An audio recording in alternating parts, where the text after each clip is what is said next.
content space for online coaches is constantly evolving and at a pretty scary rate. And with that evolution is different advice being thrown at you from thousands of different creators on the type of content you need to be making to grow your coaching business. Now, the issue is that this abundance of advice is actually paralyzing a lot of coaches into not knowing the type of content they need to be making. So in this video, I'm going to be breaking down every single type of content you can make as an online coach. Meaning you can go away from this video and choose 3 to 4 styles as your reliable content pillars, allowing you to not get caught in the distractions and just create the content that will grow your coaching business. Let's dive right into it.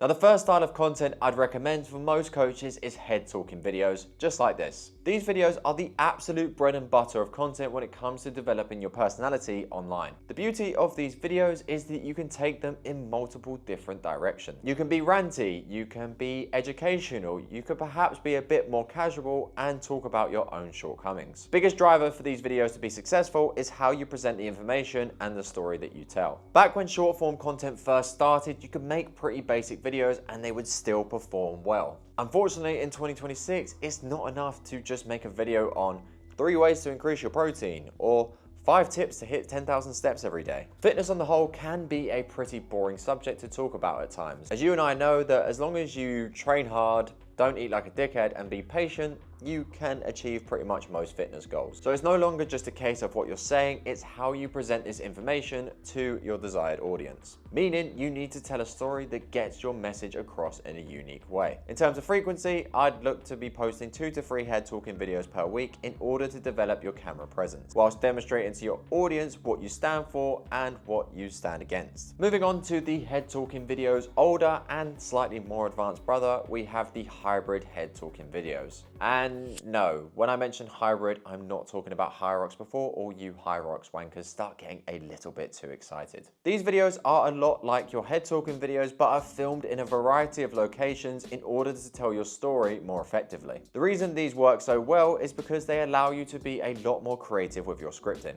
Now, despite the vanity you and I might have, we have to accept that it might not be that entertaining for people to watch us sat in the same spot all the time.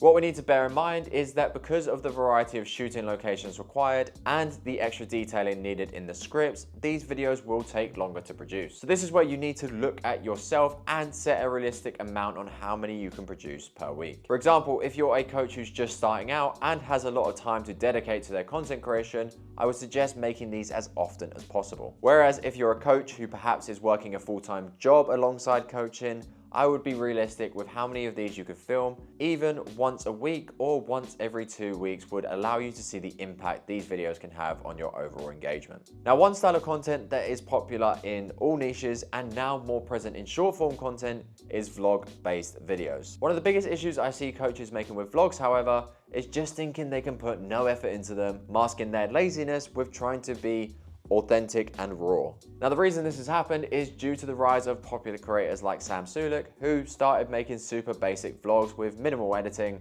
and blew up in the process of doing so. Problem now is everyone decided to copy this format, therefore it became very overdone very quickly. So instead, you need to be looking at ways to improve the quality. But here's where coaches misunderstand what I say when I say quality. They think that just automatically means using better equipment or making more complicated edits when it couldn't be further from the truth. As an example, let's say you made a full day of eating vlog. Where most coaches go wrong is they just describe exactly what is happening on screen in their voiceover. When instead, if you don't eat until 12 o'clock because you intermittent fast, you could talk about why this is a great tool for fat loss whilst simultaneously showing your audience how your meals look throughout the day. However, if you're doing a vlog with no voiceover whatsoever, the 2 main leverages you will have is your shot and music selection. So try to be super intentional with your choices in order to create different emotions in your viewer, whether that be motivational or just a visually pleasing experience that showcases more about you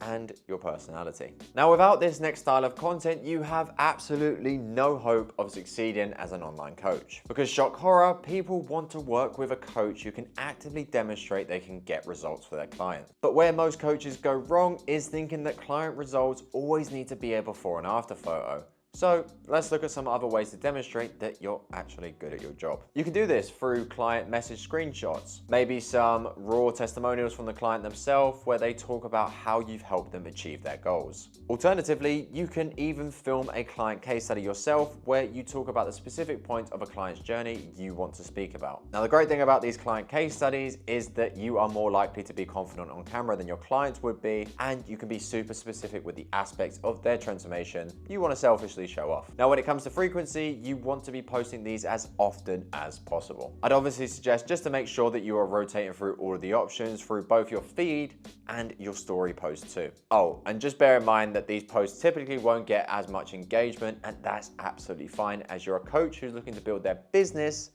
not just chase views and empty metrics for the sake of it. Speaking of being a coach that needs to build their business, content consistency is often where most coaches let themselves down. Whilst juggling multiple roles and responsibilities you have to play as a business owner, sometimes you need the ability to create something quick and easy on the fly, which is why I like to use voiceover videos as a very low friction piece of content. By building out a solid B-roll library, you allow yourself to create videos that look similar to talking head videos but require no setup at all. Simply record your voiceover and just match it to the B-roll that you've used on screen. For these, I will often just use the Voice Memos app on my phone, but if you have any equipment like microphones nearby, it might be worth taking 2 minutes to set these up for that added quality. Now, with these 4 pillars alone, you could just rotate between them throughout the week, meaning you're posting daily on Instagram, and providing you're actually a decent coach, build a pretty damn good coaching business. But let's quickly run some alternative formats of content that haven't been mentioned yet and you might want to add in yourself. One style that's been absolutely taking over the coaching space in the past year is reaction style videos. This is pretty much what it says on the tin. You simply watch someone else's video and give your opinion or reaction to said video. Although these videos can be super effective for reaching a wider audience, I don't actually think most coaches should be posting them, and let me tell you why.